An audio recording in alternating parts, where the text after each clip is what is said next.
Hello hello hello बच्चों, कैसे हो आप सब? आवाज आ रही है सभी को? आवाज तो ठीक है ना? ठीक है। तो आज के इस क्लास में हम लोग स्टार्ट करेंगे अपना केमिकल बॉन्डिंग, जो कि नीट वालों के लिए सबसे इंपॉर्टेंट। ठीक है, जो भी कॉम्पिटिटिव एग्जाम्स होते हैं उसमें केमिकल बॉन्डिंग एक काफी इंपॉर्टेंट चैप्टर होता है। आसान क्वेश्चन और बहुत सारे क्वेश्चंस आते हैं। ठीक है, तो इसमें आपका पहला लेक्चर होने वाला है। ठीक, तो सबसे पहले थोड़ा इंट्रोडक्शन लेंगे इस चैप्टर का और उसके बाद आगे बढ़ेंगे। तो केमिकल बॉन्डिंग में केमिकल बॉन्ड्स होते क्या है? ठीक है, तो पहला है केमिकल बॉन्ड्स होते क्या है। सो केमिकल बॉन्ड्स में क्या होता है कि जो एटम्स होते हैं वो अपने आप को स्टेबलाइज करने के लिए एक दूसरे के पास आते हैं और बॉन्ड का फॉर्मेशन करते हैं। ठीक है, तो कुछ एटम्स होते हैं जो ऑक्टेट कंप्लीट करते हैं, कुछ एटम्स होते हैं जो डुप्लेट बनाते हैं। तो जिससे क्या होता है, उनको स्टेबिलिटी मिलता है। सो लिखा भी हुआ है कि force that act between two atoms, two और more atoms to hold together as a stable molecule. तो स्टेबल मॉलिक्यूल बनाने के लिए क्या करते हैं, एटम्स एक दूसरे के साथ एग्रीगेट होते हैं और मॉलिक्यूल का फॉर्मेशन करते हैं।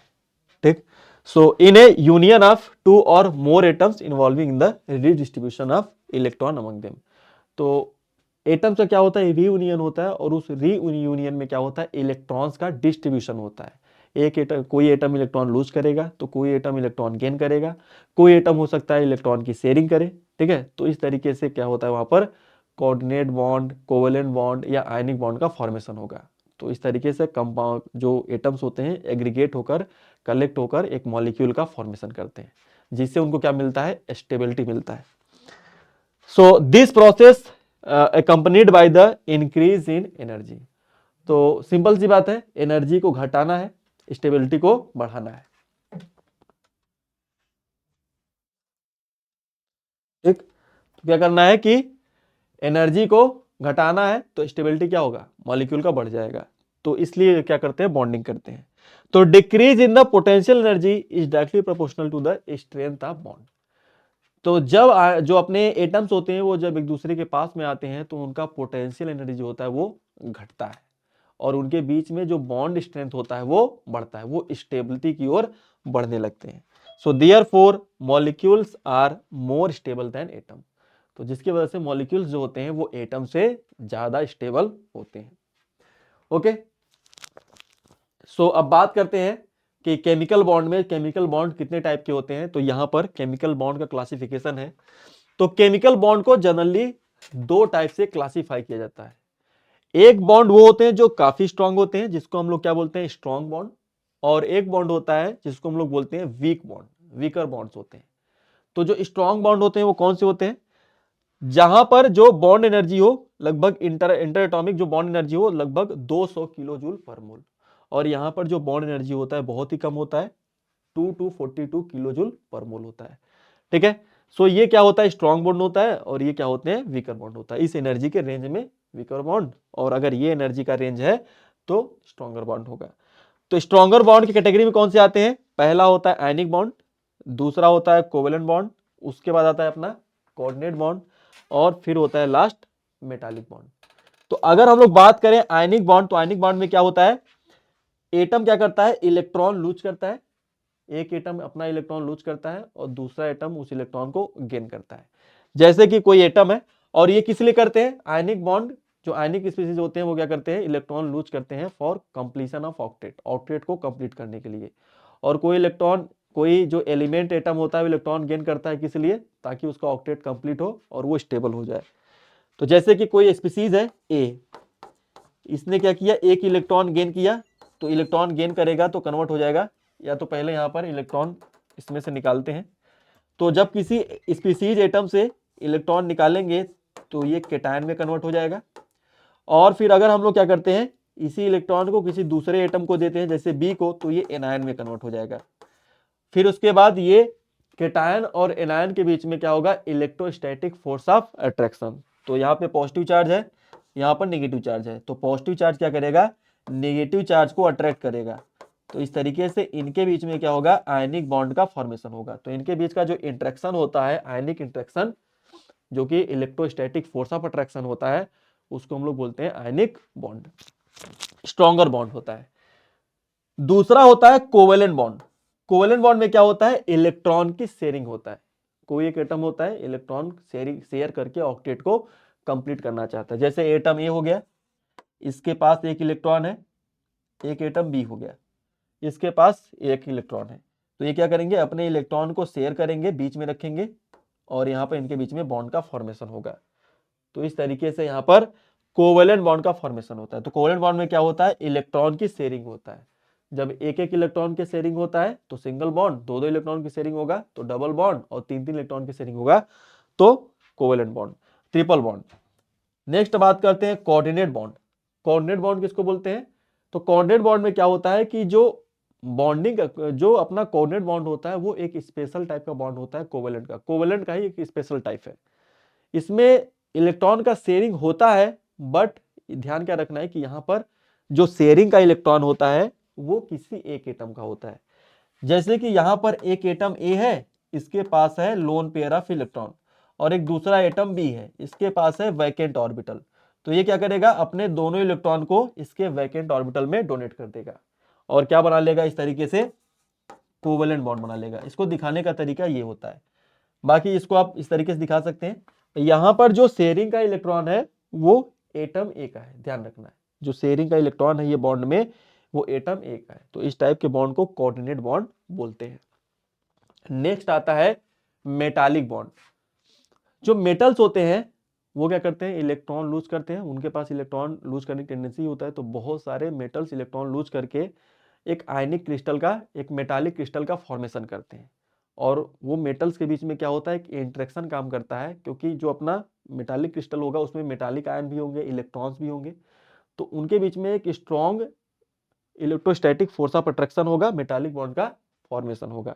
ठीक है, सो मेटल्स के बीच में ये बनता है, मेटालिक एटम के बीच में।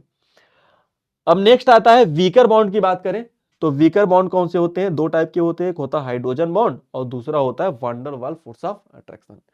तो हाइड्रोजन बॉन्ड जो होता है वो van der Waals force of attraction से क्या होता है, स्ट्रॉन्गर होता है। क्योंकि हाइड्रोजन बॉन्ड जो होता है, हाइड्रोजन बॉन्ड कौन से एलिमेंट फॉर्मेशन करते हैं, तो जब हाइड्रोजन किसी मोर इलेक्ट्रोनेगेटिव एटम से जुड़ा होता है, जैसे कि नाइट्रोजन हो गया, ऑक्सीजन हो गया, फ्लोरीन हो गया, इसके साथ अगर डायरेक्टली अटैच है तो वो हाइड्रोजन बॉन्ड का फॉर्मेशन कर सकता है। और वीकर बॉन्ड जो वैन डर वाल्स फोर्स होता है, फोर्स ऑफ अट्रैक्शन होता है, जैसे पोलर पोलर मॉलिक्यूल हो गया, पोलर और नॉन पोलर मॉलिक्यूल के बीच में लगेगा, डाइपोल इंड्यूस्ड डाइपोल मॉलिक्यूल्स के बीच में लगेगा। ठीक है, तो इस टाइप के मॉलिक्यूल्स के बीच में जो इंटरेक्शन होता है, ठीक है, उसको हम लोग बोलते हैं van der Waals force of attraction, जो कि सबसे वीकेस्ट फोर्स ऑफ अट्रैक्शन होता है। ओके, सो यहाँ पे हम लोग का मेन है, अभी हम लोग कोवेलेंट बॉन्ड कैसे बनता है, ठीक है, इसको वीवीटी में देखेंगे।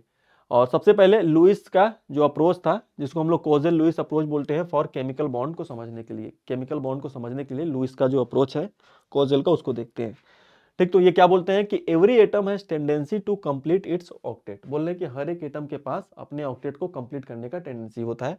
सो कुछ एटम्स ऐसे होते हैं जो ऑक्टेट बनाते हैं, और कुछ एटम्स ऐसे होते हैं जो डुप्लेट बनाते हैं। जैसे कि जो हाइड्रोजन हो गया डुप्लेट बनाता है, बाकी सब जो एलिमेंट होते हैं वो ऑक्टेट का फॉर्मेशन करते हैं।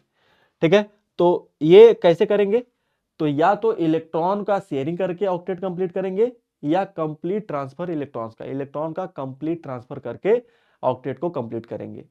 ठीक, और ऐसा करने से वो मोस्ट स्टेबल इलेक्ट्रॉनिक कॉन्फ़िगरेशन को अचीव करते हैं, जो कि नोबल गैस का होता है। नोबल गैस को फॉलो करते हैं वो, और उसके जैसा बनना चाहते हैं, ताकि वो क्या होते हैं, नोबल गैस स्टेबल होते हैं तो वो भी क्या हो जाएंगे, स्टेबल हो जाएंगे।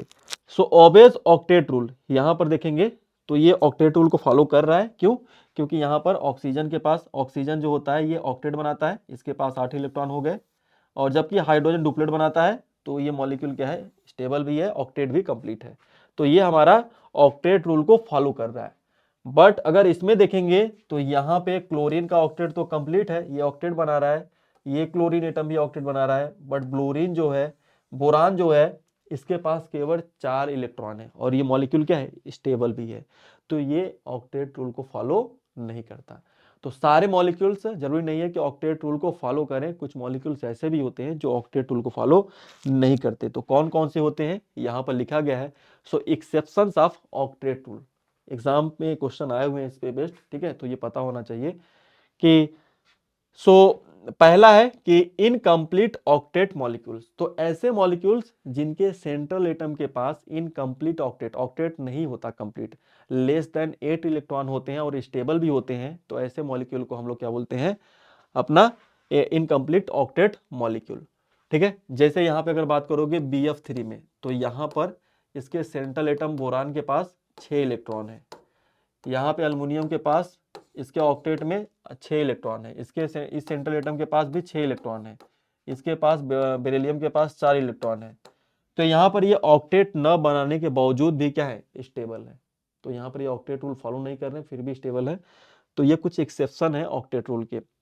एक्सपेंशन ऑफ ऑक्टेट रूल या इलेक्ट्रॉन डिफिशियंट मॉलिक्यूल, कुछ मॉलिक्यूल्स ऐसे होते हैं जो 8 से ज्यादा इलेक्ट्रॉन रखते हैं अपने वैलेंस शेल में। ठीक है, तो ये कुछ एक्सेप्शनल केसेस हैं। जैसे कि अगर आप बात करो PCl5 में, तो यहाँ पे फास्फोरस सेंट्रल एटम है, इसके पास 10 इलेक्ट्रॉन है ऑक्टेट में, इसके पास कितने हैं, टोटल 12 इलेक्ट्रॉन है, इसके पास कितने हैं, 14 इलेक्ट्रॉन है, तो मोर देन 8 इलेक्ट्रॉन है, तो ये भी ऑक्टेट रूल को फॉलो नहीं करता। और कुछ ऑड इलेक्ट्रॉन भी है, स्टेबल भी होते हैं, ये सारे स्पीसीज क्या होते हैं, स्टेबल होते हैं, नेचर में पाए जाते हैं, ऑक्टेट रूल को फॉलो भी नहीं करते। वहीं पर ऑड इलेक्ट्रॉन मॉलिक्यूल्स में जैसे NO हो गया, NO2 हो गया और ClO2 हो गया, यहां पर क्या होता है, यहां पर ध्यान क्या रखना है कि इनके पास 7 इलेक्ट्रॉन स्पीसीज होते हैं, इनके पास 7 इलेक्ट्रॉन होते हैं और ये मॉलिक्यूल क्या होते हैं, स्टेबल भी होते हैं, तो इनको हम लोग बोलते हैं ऑड इलेक्ट्रॉन स्पीसीज। तो यहां पर एग्जाम में क्वेश्चन आया हुआ है, इसको ट्राई कीजिए।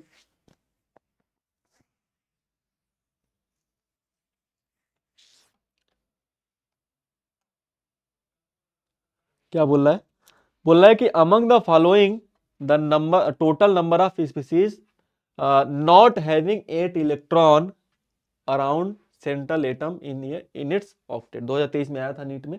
तो बोल रहा है कि इसमें से ऐसे कौन कौन से स्पीसीज हैं जिसके ऑक्टेट में 8 इलेक्ट्रॉन नहीं है। ठीक है, तो पहला अमोनिया की बात करें तो यहां पर इसके पास 5 इलेक्ट्रॉन, बॉन्डिंग करके बना लिया 8 इलेक्ट्रॉन, इसके पास 8 इलेक्ट्रॉन है। यहाँ पे अल्युमिनियम 3 बॉन्ड बनाया, 6 इलेक्ट्रॉन है इसके पास। बेरिलियम ने 2 बॉन्ड बनाया, इसके पास 4 इलेक्ट्रॉन है। यहाँ पर कार्बन ने 4 बॉन्ड बनाया तो इसके पास 8 इलेक्ट्रॉन है।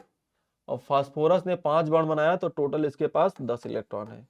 तो जिसके पास 8 इलेक्ट्रॉन नहीं है वो ऑक्टेट रूल को फॉलो नहीं कर रहा है, उसके पास 8 इलेक्ट्रॉन नहीं है। तो कितने ऐसे स्पीसीज हैं, 1 2 3, तो डी ऑप्शन क्या हो जाएगा, करेक्ट हो जाएगा।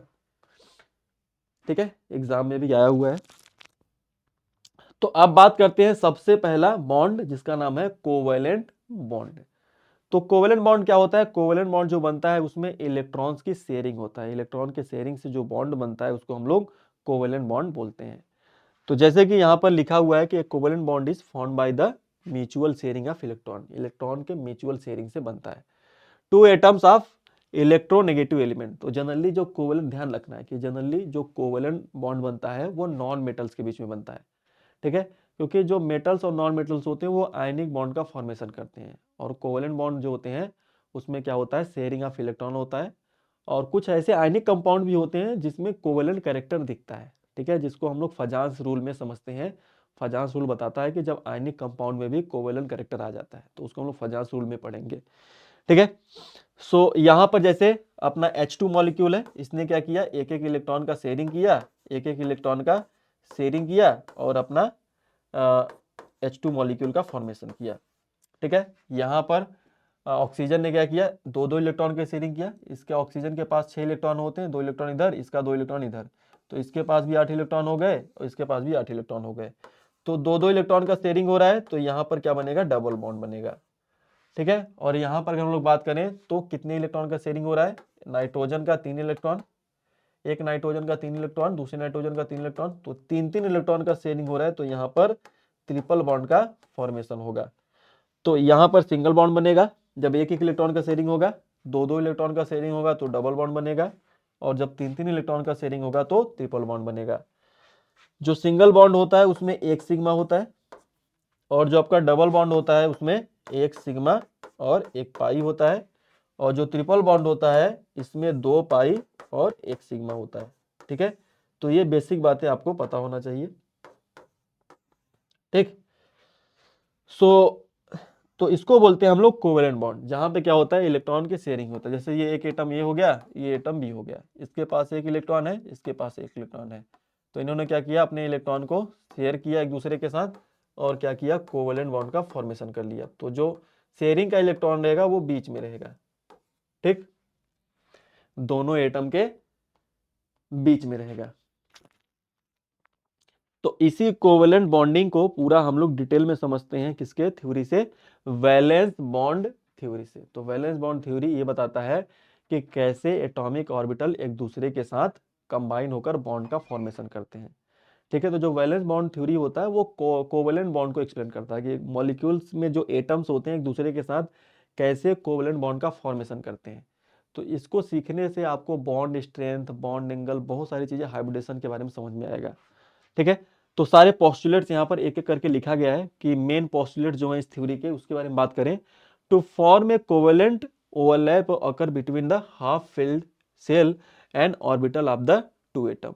तो कोवेलेंट बॉन्ड बनाने के लिए जो ऑर्बिटल्स होते हैं हाफ फील्ड, एक एटम का हाफ फील्ड, दूसरे एटम के हाफ फील्ड, दोनों एटम्स के हाफ फील्ड ऑर्बिटल एक दूसरे के साथ क्या करते हैं, ओवरलैपिंग करते हैं और बॉन्ड का फॉर्मेशन करते हैं। कौन से बॉन्ड, कोवेलेंट बॉन्ड।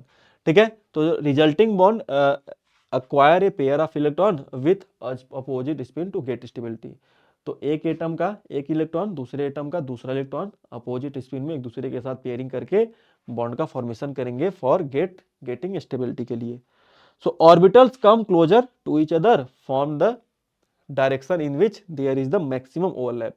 तो हमेशा जो एटॉमिक ऑर्बिटल जो होते हैं वो उस डायरेक्शन से एक दूसरे को अप्रोच करते हैं ताकि कि एक प्रॉपर एक्सिस पे, ताकि उनके बीच में क्या हो, सही से ओवरलैपिंग हो सके और बॉन्ड का फॉर्मेशन हो सके। मनमानी नहीं कि एक एक्स से आ रहा है एक वाई से आ रहा है तो वहां पर आपका बॉन्ड का फॉर्मेशन नहीं होगा। ठीक है, सो कोवेलेंट बॉन्ड जो होता है वो directional character, directional in nature होता है। तो बहुत इंपॉर्टेंट पॉइंट है कि जो कोवेलेंट कंपाउंड होते हैं, कोवेलेंट जो बॉन्ड होता है वो डायरेक्शनल प्रॉपर्टी होता है। अगर एक एटम का ऑर्बिटल और दूसरे एटम का ऑर्बिटल अगर सही डायरेक्शन में नहीं आएंगे तो कोवेलेंट बॉन्ड नहीं बनेगा। अगर एक एटम का ऑर्बिटल एक्स एक्सिस पे है और दूसरे एटम का ऑर्बिटल वाई एक्सिस पे है तो यहाँ पर बॉन्ड का फॉर्मेशन नहीं होगा। तो कोवेलेंट बॉन्ड बनने के लिए दोनों एटम्स के ऑर्बिटल का एक एक्सिस पर होना जरूरी है। ठीक, सो स्ट्रेंथ ऑफ कोवेलेंट बॉन्ड जो होता है वो डायरेक्टली प्रोपोर्शनल होता है ओवरलैपिंग के। ठीक है, तो जो ओवरलैपिंग होता है, ओवरलैपिंग आप लोग पढ़े होंगे, तो जितना ज्यादा ओवरलैपिंग होगा वो बॉन्ड उतना ज्यादा स्टेबल होगा, वो बॉन्ड उतना ज्यादा स्ट्रांग होगा। तो हमेशा ध्यान रखना है कि जो बॉन्ड का स्ट्रेंथ होता है वो डिपेंड करता है स्ट्रेंथ ऑफ ओवरलैपिंग पे। जितना अच्छा ओवरलैपिंग उतना स्ट्रॉन्गर बॉन्ड। ठीक, और नेक्स्ट पॉइंट क्या है, सिक्स्थ वाला, कि extent of overlapping depends on two factor. तो जो ओवरलैपिंग होता है ऑर्बिटल्स का, एक ऑर्बिटल का दूसरे ऑर्बिटल के साथ, वो मेनली दो फैक्टर पे डिपेंड करता है। पहला फैक्टर है नेचर ऑफ ऑर्बिटल, कि ऑर्बिटल का नेचर कैसा है। जैसा कि S p d f are the directional orbital. तो जैसा कि आपको पता होना चाहिए कि जो पी डी और एफ ऑर्बिटल होते हैं ये डायरेक्शनल नेचर के होते हैं क्योंकि ये किसी प्रॉपर एक्सिस पर ओरिएंटेड होते हैं, अलाइन होते हैं। लेकिन जो एस ऑर्बिटल होता है वो नॉन डायरेक्शनल नेचर का होता है। ठीक, तो ध्यान रखना है कि जो S p d F orbitals होते हैं ये डायरेक्शनल नेचर के होते हैं। मोर ओवरलैपिंग, ठीक है, तो s p d f are directional orbital होते हैं, so more overlapping s orbital non directional nature के होते हैं, सो लेस ओवरलैपिंग। तो ध्यान क्या रखना है कि जो एसपीडीएफ के ऑर्बिटल्स होते हैं उनके पास डायरेक्शनल नेचर होता है, तो इस वजह से उनका जो ओवरलैपिंग होता है वो स्ट्रॉन्गर होता है। ठीक है, क्योंकि उनके पास क्या है, डायरेक्शनल नेचर है, तो उनके बीच में ओवरलैपिंग अच्छे से हो पाता है। लेकिन वहीं पर जो यस ऑर्बिटल होता है यहाँ पर इसके पास क्या होता है, नॉन डायरेक्शनल नेचर का होता है, तो लो ओवरलैपिंग बहुत ही कम करता है। ठीक है, तो इस बात का ध्यान रखना। तो एसपीडीएफ वाले ज्यादा ओवरलैपिंग करते हैं, स्ट्रॉन्गर बॉन्ड बनाते हैं। यस ऑर्बिटल का ओवरलैपिंग जो होता है पुअर होता है। ठीक, दूसरा आता है नेचर ऑफ ओवरलैपिंग, कि ओवरलैपिंग का नेचर क्या है। ठीक है, तो अगर कोएक्सियल ओवरलैपिंग है तो एक्सटेंट ऑफ ओवरलैपिंग क्या होगा, मैक्सिमम होगा, मोर होगा। अगर कोलैटरल, कोएक्सियल मतलब कि एक एक्सिस पर, प्रॉपर एक एक्सिस पर ऑर्बिटल्स का ओवरलैपिंग हो रहा है, जैसे एक ऑर्बिटल ये हो गया, दूसरा ऑर्बिटल ये हो गया, तो ये कोएक्सियल ओवरलैपिंग हो गया। तो कोएक्सियल ओवरलैपिंग में एक्सटेंट ऑफ ओवरलैपिंग काफी ज्यादा होता है। वहीं पर कोलैटरल ओवरलैपिंग में एक्सटेंट ऑफ ओवरलैपिंग क्या होता है, लेस होता है। अगर कोलैटरल इस तरीके से लैटरल ओवरलैपिंग करें तो वहां पर ऑर्बिटल्स का जो ओवरलैपिंग होता है वो कम होता है। Order of strength of CO coaxial overlapping, यहाँ पर जो कोएक्सियल ओवरलैपिंग होता है इस तरीके से एक एक्सिस पर प्रॉपर, उसका स्ट्रेंथ का ऑर्डर यहाँ पर दिया गया है कि सबसे अच्छा जो कोलैटरल ओवरलैपिंग होता है, कोएक्सियल ओवरलैपिंग होता है, पी और पी ऑर्बिटल के बीच में होता है। तो पी और पी ऑर्बिटल के बीच में जो बॉन्ड बनेगा, जैसे एक एटम का पी और दूसरे एटम का पी, अगर ये दोनों मिलके बॉन्ड बनाएंगे तो वो बॉन्ड स्टेबल होगा, स्ट्रांग होगा। वहीं पर यस और पी ऑर्बिटल का ओवरलैपिंग कम होता है और यस एस ऑर्बिटल का जो ओवरलैपिंग होता है वो पुअर होता है। तो ये कुछ बातें आपको ध्यान रखना है। तो ये जैसे हो गया अपना पी और पी ऑर्बिटल का, ये अपना पी ऑर्बिटल हो गया, ठीक। ये दूसरा अपना पी ऑर्बिटल हो गया और इनके बीच में ये ओवरलैपिंग हो गया। ये अपना पी ऑर्बिटल हो गया और ये एस ऑर्बिटल हो गया। तो यहाँ पे सिग्मा बॉन्ड बनेगा, यहाँ पे सिग्मा बॉन्ड बनेगा। तो ध्यान रखना है कि जब भी, ये भी ध्यान रखना है कि जब भी ऑर्बिटल एक दूसरे के साथ एक्सियल ओवरलैपिंग करते हैं, बोले तो को एक्सियल ओवरलैपिंग करते हैं, तो वहां से सिग्मा बॉन्ड का फॉर्मेशन होता है, ठीक है। तो यहाँ पे सिग्मा बॉन्ड बनेगा, यहाँ पे भी सिग्मा बॉन्ड बनेगा और यहाँ पर भी सिग्मा बॉन्ड का फॉर्मेशन होगा, ठीक। नेक्स्ट बात करते हैं, as a value of n increase the bond strength decrease. तो ध्यान क्या देना है कि अगर n का, जैसे आपका वैल्यू जो n का वैल्यू है वो इंक्रीज करेगा तो बॉन्ड स्ट्रेंथ क्या होगा, डिक्रीज करेगा। जैसे नंबर ऑफ n बढ़ता जाएगा तो नंबर ऑफ सेल्स है, एटम में जो नंबर ऑफ सेल्स हैं वो बढ़ते जाएंगे, तो जो न्यूक्लियस से डिस्टेंस होगा वो बढ़ता जाएगा, और न्यूक्लियस से डिस्टेंस बढ़ जाएगा तो न्यूक्लियस का फोर्स नहीं लग पाएगा इलेक्ट्रॉन पे, तो वहां पर जो बॉन्ड होगा वो स्ट्रॉन्गर बॉन्ड नहीं बन पाएगा। तो n का वैल्यू जितना ज्यादा होगा, स्ट्रेंथ, बॉन्ड का स्ट्रेंथ उतना घटता जाएगा, ठीक है। सो यहाँ पे वही बोल रहा है कि बॉन्ड स्ट्रेंथ डिक्रीज कर जाएगा। तो सबसे ज्यादा जो बॉन्ड स्ट्रेंथ होगा जब 1s और 1s ऑर्बिटल, जब मतलब फर्स्ट ऑर्बिट का एटम्स का ओवरलैपिंग हो, फर्स्ट और सेकेंड का उससे कम होगा, सेकेंड का, फिर उसके बाद सेकेंड थर्ड और उसके बाद थर्ड का। तो अगर बात करें जैसे कि 1s और 2p ऑर्बिटल का सबसे ज्यादा होगा, फिर उसके बाद 2s 2p का होगा, फिर उसके बाद 3s और 3p का। ऐसा क्यों यहाँ पर बोला जा रहा है, क्योंकि 1s का ये n का वैल्यू कम है, यहाँ पे 2 है, ठीक है। इफ n इज सेम, अगर n का वैल्यू सेम है तो ऐसे केस में जो 2p ऑर्बिटल्स का ओवरलैपिंग होगा, इसका बॉन्ड स्ट्रेंथ सबसे ज्यादा होगा, फिर उसके बाद 2s 2p का, और सबसे कम किसका होगा, 2s और 2s का। तो यहाँ पे s ऑर्बिटल्स का जो ओवरलैपिंग हो रहा है उसका जो बॉन्ड स्ट्रेंथ है वो सबसे कम है। इसका रीजन क्या है, क्योंकि जो पी डी एफ ऑर्बिटल होते हैं ये क्या होते हैं, डायरेक्शनल नेचर के होते हैं, लेकिन जो एस ऑर्बिटल होता है वो नॉन डायरेक्शनल नेचर का होता है। इस वजह से इनके द्वारा बने जो बॉन्ड्स होते हैं वो वीकर होते हैं, ठीक है। सो अब बात करते हैं बॉन्ड का। तो जो बॉन्ड्स होते हैं वो दो टाइप के होते हैं। तो two type of bonds are form in the overlapping. जब ओवरलैपिंग होता है तो दो टाइप से ओवरलैपिंग होता है और उसमें दो टाइप के बॉन्ड का फॉर्मेशन होता है। एक होता है सिग्मा, जब आपका क्या होता है, एक्सियल ओवरलैपिंग होता है, और जब पैरेलल ओवरलैपिंग होता है ऑर्बिटल्स का तो उससे क्या बनता है, अपना पाई बॉन्ड, ठीक है। तो एक को बोलते हैं सिग्मा बॉन्ड और दूसरे को बोलते हैं पाई बॉन्ड।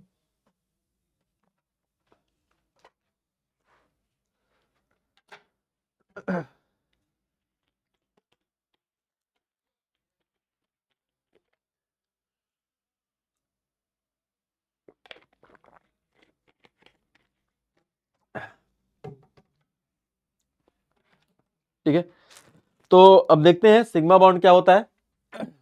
तो यहां पर जो बॉन्ड बनता है बाई द, बॉन्ड जो बनता है वो जब दो एटम्स के हाफ ऑर्बिटल एक दूसरे के साथ क्या करते हैं, ओवरलैपिंग करते हैं, तो बनता है बॉन्ड। और यहां पर जो ओवरलैपिंग होता है वो एंड टू एंड ओवरलैपिंग, ठीक है। इस तरीके से एक ऑर्बिटल और एंड टू एंड बोले तो ये दूसरा ऑर्बिटल। तो जब एंड टू एंड ओवरलैपिंग होता है एटॉमिक ऑर्बिटल्स का, तो उससे क्या बनता है, अपना बॉन्ड बनता है, सिग्मा बॉन्ड बनता है, ठीक है। तो ये कौन सा बॉन्ड होगा, सिग्मा बॉन्ड होगा। तो sigma bond is the directional in nature. अब देखो यहाँ पर इसका नेचर क्या है, डायरेक्शनल नेचर है। क्यों, क्योंकि अगर एक प्रॉपर सही डायरेक्शन में अगर वहां पे ओवरलैपिंग नहीं होगा तो बॉन्ड का फॉर्मेशन नहीं होगा। तो सिग्मा बॉन्ड जो होता है वो डायरेक्शनल नेचर का होता है। सिग्मा बॉन्ड जो होता है do not take part in the resonance. ध्यान रखना है कि कभी जब रेजोनेंस आप कराते हैं तो वहां पे सिग्मा बॉन्ड का डीलोकलाइजेशन नहीं कराया जाता। क्यों? क्योंकि अगर आप सिग्मा बॉन्ड तोड़ दोगे तो पूरा मॉलिक्यूल ही अलग हो जाएगा, ठीक है, अब मॉलिक्यूल ही टूट जाएगा। तो सिग्मा बॉन्ड नहीं तोड़ना होता, पाई बॉन्ड का डीलोकलाइजेशन कराना होता है। तो सिग्मा बॉन्ड डीलोकलाइज्ड होते हैं, ठीक है। सिग्मा बॉन्ड का जो इफेक्ट होता है वो केवल देखने को मिलता है इंडक्टिव इफेक्ट में। वहां पे क्या होता है, सिग्मा बॉन्ड के थ्रू इलेक्ट्रॉन डेंसिटी का मूवमेंट होता है, ठीक है। इलेक्ट्रॉन डेंसिटी मूव करता है लेकिन कंप्लीट ट्रांसफर नहीं होता इलेक्ट्रॉन्स का, ठीक। तो वहां पे इंडक्शन होता है इलेक्ट्रॉन्स का। तो free rotation is possible about a single bond. तो सिग्मा बॉन्ड में क्या होता है, फ्री रोटेशन पॉसिबल होता है। जैसे ये आपका हो गया इथेन हो गया, तो ये आपका सिग्मा बॉन्ड है। तो इसके अराउंड आप क्या कर सकते हो, इस मॉलिक्यूल को अगर इसको फिक्स कर दो, तो इसके अराउंड आप मॉलिक्यूल को रोटेट कर सकते हो, ठीक है। तो ये अपना सिग्मा बॉन्ड है, तो सिग्मा बॉन्ड को इजीली हम लोग रोटेट कर सकते हैं, ठीक। सो फ्री रोटेशन पॉसिबल होता है सिग्मा बॉन्ड में। Maximum overlap is possible between the electron cloud. Electron cloud के बीच में क्या होता है, मैक्सिमम ओवरलैपिंग पॉसिबल होता है, hence it is the stronger bond. Sigma bond में क्या होता है कि एक प्रॉपर सही डायरेक्शन में इलेक्ट्रॉन का ओवरलैपिंग होना चाहिए, और यहाँ पर मैक्सिमम इलेक्ट्रॉन डेंसिटी का ओवरलैपिंग होता है, ठीक है। मैक्सिमम इलेक्ट्रॉन डेंसिटी होते हैं, और ध्यान क्या रखना है कि जो ओवरलैपिंग में जो इलेक्ट्रॉन्स होते हैं, सिग्मा बॉन्ड के जो इलेक्ट्रॉन्स होते हैं वो प्रॉपर दो न्यूक्लियस के बीच में, जैसे एक एटम का न्यूक्लियस हो गया और ये दूसरे एटम का न्यूक्लियस हो गया, तो इनके दोनों न्यूक्लियस के बीच में ही सिग्मा बॉन्ड के इलेक्ट्रॉन लाई करते हैं। तो क्या होगा, स्टेबल होंगे, ठीक है। ये जो इलेक्ट्रॉन्स होंगे स्टेबल होंगे क्योंकि दोनों का फोर्स ऑफ अट्रैक्शन इक्वल रहेगा। तो यहाँ पर ये क्या होते हैं, स्टेबल बॉन्ड होते हैं, इसको ध्यान रखना, स्ट्रॉन्ग बॉन्ड होते हैं। तो सबसे पहले बात करें एस और एस ऑर्बिटल का। तो जब two half filled s orbital overlap करेंगे तो यहां से अपना क्या बनेगा, इस तरीके से सिग्मा बॉन्ड। तो इससे यस ऑर्बिटल ये हो गया और एक दूसरा एस ऑर्बिटल ये हो गया, तो इन दोनों के ओवरलैपिंग से क्या बनेगा, अपना सिग्मा बॉन्ड बनेगा, ठीक। सो फॉर्मेशन ऑफ सिग्मा बॉन्ड, यहाँ पे अपना सिग्मा बॉन्ड का फॉर्मेशन होगा, ठीक है। दूसरा है sp ओवरलैपिंग, जिससे आपका HF का फॉर्मेशन होगा। when half filled of S and one atom overlap with half filled of P। जब एक हाफ फील्ड ऑर्बिटल होता है S का और हाफ फील्ड ऑर्बिटल होता है P का, और दोनों एक दूसरे के साथ मिक्सिंग करते हैं तो sp ओवरलैपिंग करते हैं और सिग्मा बॉन्ड का फॉर्मेशन करते हैं। जैसे यहाँ पर देखो हाइड्रोजन जो होता है इसके पास क्या होते हैं 1s1, इसके पास हाफ ऑर्बिटल है, एक इलेक्ट्रॉन है, और वहीं पर ये अपना 2p है, इसके पास भी क्या है, हाफ फील्ड ऑर्बिटल है। तो अपने एक एक इलेक्ट्रॉन का, ये यहाँ पर एक इलेक्ट्रॉन है और एक इलेक्ट्रॉन इसके पास है, तो ये दोनों क्या करेंगे, एक दूसरे के साथ ओवरलैपिंग करेंगे और सिग्मा बॉन्ड का फॉर्मेशन करेंगे। तो सिग्मा जो HF मॉलिक्यूल होता है इसमें कौन सा बॉन्ड पाया जाता है, sp ओवरलैपिंग होता है। कौन सा, sp ओवरलैपिंग होता है, इसको ध्यान रखना है, ठीक है। नेक्स्ट है bond between two hybrid orbitals. Hybrid orbitals क्या होते हैं, अभी हम लोग हाइब्रिडेशन पढ़ेंगे और आप लोग पढ़े भी होंगे। हाइब्रिड ऑर्बिटल्स किसको बोलते हैं, कि जब भी एटॉमिक जो एटम्स होते हैं वो जब भी बॉन्डिंग के लिए जाते हैं तो सबसे पहले अपने वैकेंट ऑर्बिटल्स के में क्या करते हैं, इंटरमिक्सिंग करते हैं। तो उनके पास जो सेंट्रल एटम होता है उसके पास जो वैकेंट ऑर्बिटल होते हैं वो जैसे sp d का है, तो वो एक दूसरे के साथ इंटरमिक्सिंग करेंगे और उतने ही हाइब्रिड ऑर्बिटल का फॉर्मेशन करेंगे। जैसे अगर दो एटॉमिक ऑर्बिटल इंटरमिक्सिंग कर रहे हैं तो दो हाइब्रिड ऑर्बिटल बनेंगे। और सबसे खास बात क्या होता है कि जो हाइब्रिड ऑर्बिटल होते हैं उनकी एनर्जी, उनका उनका शेप और उनका जो ओरिएंटेशन होता है वो क्या होता है, बिल्कुल सिमिलर होता है, सारे के सारे जितने भी हाइब्रिड ऑर्बिटल बनते हैं। तो इस वजह से वो बॉन्ड बनाते हैं। तो जब भी मॉलिक्यूल स्पीसीज क्या करते हैं, बॉन्ड बनाते हैं, तो उससे पहले वो उनके अंदर हाइब्रिडेशन का प्रोसेस होता है सेंट्रल एटम में, ठीक। सो यहाँ पर देखें जैसे ये एक हाइब्रिड ऑर्बिटल हो गया, हाइब्रिड ऑर्बिटल के जैसे ये एस हाइब्रिड ऑर्बिटल है और ये दूसरे का एस। तो ये क्या करेंगे, ये अपना देखिए इथीन है, इथीन है, यहाँ पर इस तरीके से इथीन में क्या होता है, एक सिग्मा होता है और एक पाई होता है। तो यहाँ पर क्या होगा, जो sp वाला ऑर्बिटल होगा, अच्छा यहाँ पे सॉरी ये इथाइन है, इथाइन, ओके। यहाँ पे क्या है, इथाइन है। इस तरीके से इथाइन में क्या होता है, एक सिग्मा होता है और 2 पाई होता है। तो यहाँ पे ये अपना sp होगा, इसके पास sp हाइब्रिड ऑर्बिटल्स होंगे और इसके पास भी sp हाइब्रिड ऑर्बिटल्स होंगे। तो इसका एक sp हाइब्रिड ऑर्बिटल इसके साथ और इसका दूसरे वाले का sp हाइब्रिड एक दूसरे के साथ क्या करेंगे, सिग्मा बॉन्ड का फॉर्मेशन करेंगे ओवरलैपिंग करके। तो यहाँ पे sp sp ओवरलैपिंग होगा, sp sp ओवरलैपिंग होगा। और यहाँ पर अभी इसके पास एक हाइब्रिड ऑर्बिटल बचा हुआ है sp का, तो इसके साथ हाइड्रोजन क्या कर लेगा, ओवरलैपिंग कर लेगा, हाइड्रोजन एटम। और यहाँ पर भी जो हाइड्रोजन एटम है ये भी क्या कर लेगा, ओवरलैपिंग कर लेगा, दूसरा हाइड्रोजन एटम। ठीक है। और बाकी जो ये वाले बॉन्ड्स हैं, यहाँ पे जो बॉन्ड्स देख रहे हैं, ये लैटरल ओवरलैपिंग करते हैं। जब ऑर्बिटल्स पैरेलल p ऑर्बिटल्स एक दूसरे के साथ लैटरल ओवरलैपिंग करते हैं तो उससे पाई बॉन्ड का फॉर्मेशन होता है। तो यहाँ पे क्या होगा, जो एक दूसरे के पैरेलल ऑर्बिटल्स हैं ये इसके साथ ओवरलैपिंग कर लेगा, ठीक, और ये इसके साथ ओवरलैपिंग कर लेगा इस तरीके से। ठीक है। तो यहाँ पे अपना इथाइन का फॉर्मेशन हो जाएगा। ये कौन सा बॉन्ड है, पाई बॉन्ड। ये भी कौन सा बॉन्ड है, पाई बॉन्ड। तो यहाँ पर एक सिग्मा और 2 पाई बॉन्ड बनते हैं। ये एक पाई बॉन्ड हो गया, ठीक है, और एक दूसरा पाई बॉन्ड हो गया। तो इस तरीके से एक सिग्मा और 2 पाई बॉन्ड बनते हैं ट्रिपल बॉन्ड में। ठीक, इसको ध्यान रखिएगा। सो यहाँ पर overlapping of hybrid orbitals form sigma bond. कौन सा बॉन्ड, सिग्मा बॉन्ड। ठीक है। सो अब हम लोग बात करते हैं दूसरा यहाँ पर बात करते हैं को एक्सियल, इसको बोलते हैं को एक्सियल ओवरलैपिंग। को एक्सियल ओवरलैपिंग में क्या होता है, इट इन्वॉल्व द को axial overlapping between the half field p orbital of the different same orbital. यहाँ को एक्सियल में क्या होगा कि जो ऑर्बिटल्स होंगे वो एक ही एक्सिस पर आकर p ऑर्बिटल, एक एटम का दूसरे एटम का p ऑर्बिटल, दोनों एक ही एक्सिस पर आकर एक दूसरे के साथ ओवरलैपिंग करके बॉन्ड का फॉर्मेशन करते हैं। तो इस टाइप से जो ओवरलैपिंग करते हैं एक ही एक्सिस पर आकर, इसको बोलते हैं को एक्सियल ओवरलैपिंग। तो एक एटम का ऑर्बिटल हो गया ये p और ये दूसरे एटम का ऑर्बिटल p हो गया। जैसे जो क्लोरीन होता है, क्लोरीन के 2 एटम में एक क्लोरीन एटम का p ऑर्बिटल और दूसरे एटम का p ऑर्बिटल, दोनों क्या करते हैं एक दूसरे के साथ ओवरलैपिंग करके Cl2 का फॉर्मेशन करते हैं। उसी प्रकार से F2 में जैसे एक F का p ऑर्बिटल और दूसरे F एटम का p ऑर्बिटल, ये दोनों एक दूसरे के साथ क्या करते हैं, ओवरलैपिंग करते हैं और बॉन्ड का फॉर्मेशन करते हैं। ठीक है। तो इसी तरीके से Br2 में, तो यहां पर अपना क्या बनेगा, सिग्मा बॉन्ड का फॉर्मेशन होगा। इसको हम लोग बोलते हैं कोएक्सियल ओवरलैपिंग ऑफ एटम्स। तो पाई बॉन्ड की बात करें, यहां पर देखिए पाई बॉन्ड बन रहा है, फॉर्मेशन ऑफ O2 मॉलिक्यूल्स। ठीक। सो यहां पर ये लैटरल ओवरलैपिंग होता है। जो पाई बॉन्ड्स होता है उसमें ऑर्बिटल्स का लैटरल ओवरलैपिंग करते हैं। जैसे एक p ऑर्बिटल हो गया, दूसरा p ऑर्बिटल, तो यहाँ पे जो लैटरल बोलिए या तो पैरेलल ओवरलैपिंग होता है तो पाई बॉन्ड का फॉर्मेशन होता है। अभी इसको बारे में पीछे ही बताया था। ठीक है।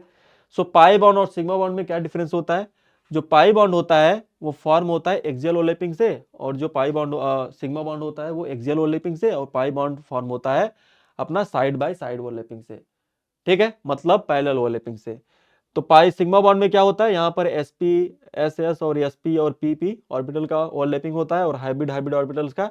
और यहाँ पे केवल जब pp ऑर्बिटल्स, pd ऑर्बिटल्स और dd ऑर्बिटल्स का ओवरलैपिंग होता है तो पाई बॉन्ड बनता है। ठीक। एक्सटेंट ऑफ ओवरलैपिंग काफी ज्यादा होता है, इसमें एक्सटेंट ऑफ ओवरलैपिंग कम होता है। ठीक, क्योंकि यहाँ पर एक्सियल ओवरलैपिंग होता है। फ्री रोटेशन पॉसिबल होता है सिग्मा बॉन्ड के अराउंड, और यहाँ पर फ्री रोटेशन पॉसिबल नहीं होता। तो अगर हम लोग बात करें तो जैसे कि पाई बॉन्ड जो होता है उसमें हम लोग फ्री रोटेशन नहीं कर सकते। हाइब्रिड और unhybrid orbitals form sigma bond. Hybrid orbital कभी भी सिग्मा बॉन्ड नहीं, पाई बॉन्ड नहीं बना, ध्यान रखना है। जो भी आपके हाइब्रिड ऑर्बिटल्स बनते हैं वो कभी भी आपका पाई बॉन्ड का फॉर्मेशन नहीं करते। पाई बॉन्ड्स हाइब्रिड ऑर्बिटल्स हमेशा सिग्मा बॉन्ड बनाते हैं। Independent existence of sigma bond, no independent existence. ठीक है। तो ये क्वेश्चंस है, एग्जाम में आया हुआ है वैलेंस बॉन्ड थ्योरी पे, इसको ट्राई कीजिए। तो यहां पर क्या है, इथेन है। इथेन में क्या होता है, कार्बन कार्बन के बीच में सिंगल बॉन्ड होता है। ठीक है। तो यहां पर कार्बन, यहाँ पे देखिए number of type of bond between two atoms, तो यहां पर कार्बन का बीच में एक सिग्मा बॉन्ड है, तो यहाँ पर 1 किस में है, ये हो जाएगा ए। यहाँ पे इथिन में क्या होता है, डबल बॉन्ड होता है कार्बन कार्बन के बीच में, तो एक सिग्मा और एक पाई, तो किसमें एक सिग्मा एक पाई है, ये हो जाएगा अपना बी। 2024 में आया था। ठीक है। और C2 मॉलिक्यूल्स में क्या होते हैं, केवल 2 पाई बॉन्ड होते हैं, तो ये हो जाएगा अपना C। और इथाइन में क्या होता है, ट्रिपल बॉन्ड में 2 पाई और 1 सिग्मा होता है, तो ये हो जाएगा अपना D। ठीक है, तो इस तरीके से हम लोग मैच करा लेंगे, तो सी वाला ऑप्शन अपना करेक्ट हो जाएगा। ठीक है, सो अब बात करते हैं हाइब्रिडाइजेशन का, इसको भी देख लेते हैं। हाइब्रिडेशन क्या होता है, हाइब्रिडेशन में क्या होता है कि जो अपने एटॉमिक ऑर्बिटल्स होते हैं डिफरेंट डिफरेंट एनर्जी के, लगभग में डिफरेंट डिफरेंट एनर्जी के जो एटॉमिक ऑर्बिटल्स होते हैं वो एक दूसरे के साथ इंटरमिक्सिंग करते हैं और हाइब्रिड ऑर्बिटल का फॉर्मेशन करते हैं। और जितने भी एटॉमिक ऑर्बिटल्स हाइब्रिडेशन में पार्टिसिपेट करते हैं उतने ही नए हाइब्रिड ऑर्बिटल का फॉर्मेशन होता है।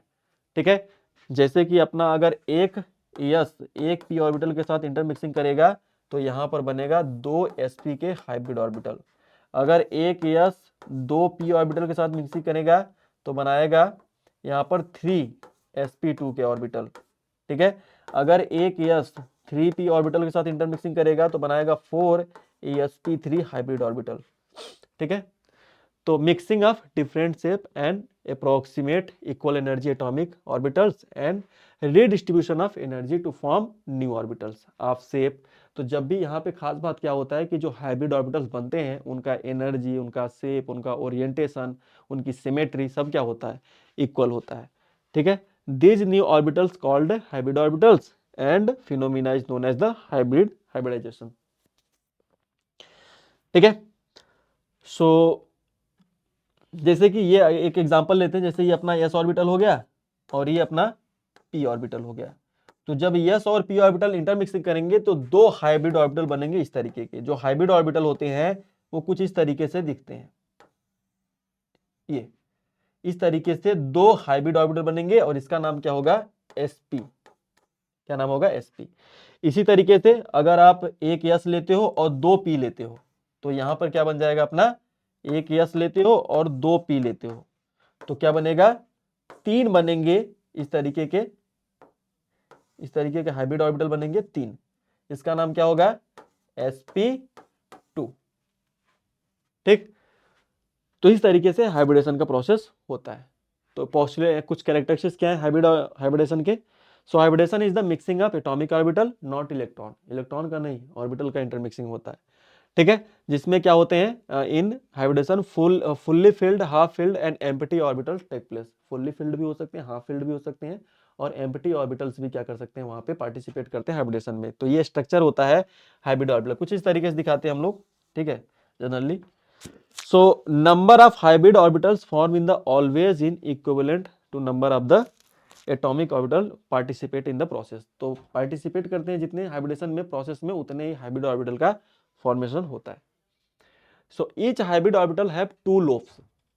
हर एक हाइब्रिड ऑर्बिटल में 2 लोब होते हैं, एक होता है लार्जर और एक होता है स्मॉलर। जैसा कि यहाँ पर देखेंगे 2 लोब है, एक लार्जर होता है एक स्मॉलर होता है।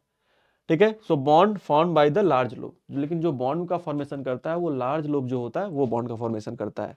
Number of hybrid orbital on central atom molecule जो होते हैं इक्वल टू होते हैं number of sigma bond plus में लोन पेयर। तो अगर आपको पता करना है कि जो सेंट्रल एटम है उसके पास कितने हाइब्रिड ऑर्बिटल है तो काउंट कर लीजिए उसने कितना सिग्मा बॉन्ड बनाया है और कितने उसके पास लोन पेयर है, तो उससे पता चल जाएगा hybridization of central atom. So first bond between 2 atom कैसे बनता है, सबसे पहले क्या होता है, first bond between 2 atoms will form sigma bond, the other bonds between same 2 atom will be pi bond. The electron pair of atom which do not take part in the bond formation called as the lone pair of electron, उसको हम लोग क्या बोलते हैं, loan pair बोलते हैं। One element can represent many hybridization, एक element कई हाइब्रिडेशन स्टेट दिखा सकता है, ऐसा नहीं है कि कुछ फिक्स है। ठीक है, depending upon the experimental condition. जैसे कार्बन जो होता है वो sp sp2 और sp3 तीनों हाइब्रिडेशन दिखाता है। ठीक है, और हाइब्रिड ऑर्बिटल जो होते हैं डिफरेंशिएट कर सकते हैं, जैसे sp होता है sp2 होता है sp3 होता है, और इनके बीच में रिपल्सन बिटवीन जो होता है लोन पेयर में ध्यान रखना है रिपल्सन सबसे ज्यादा होता है, उसके बाद लोन पेयर बॉन्ड पेयर में, उसके बाद बॉन्ड पेयर लोन पेयर में।